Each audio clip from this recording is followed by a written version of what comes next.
আসসালামু আলাইকুম রহমতুল্লাহ গাইস, আজকে আমাদের কাছে আরেকটা চেস চলে আসছে 13 প্রো ম্যাক্স। এই গ্রিন স্ক্রিন অবস্থা, ইনশাল্লাহ এটাকে কাজ কমপ্লিট করে আপনাদেরকে দেখানোর চেষ্টা করতেছি। আমরা মোবাইলটাকে খুলে রেডি করি, এরপরে কোন জায়গা থেকে কাজ করব সেটা আপনাদেরকে দেখানোর চেষ্টা করতেছি ইনশাল্লাহ।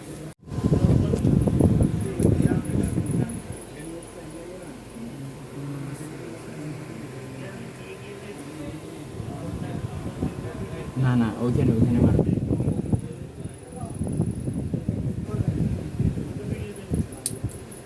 আসছে।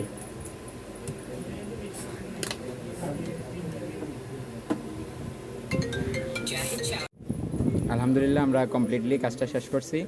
ভাইয়া নিয়ে আসছে। আসসালামু আলাইকুম ভাইয়া, আপনার অনুভূতিটা কি? যতটুকু ভাবছিলাম, যতটুকু সময় নিতে চাচ্ছে ততটুকু সময় লাগে নাই। তার আগে আমি আমার কাজটা বুঝে পেয়েছি। যাক আলহামদুলিল্লাহ, ধন্যবাদ ভাইয়া। আসসালামু আলাইকুম।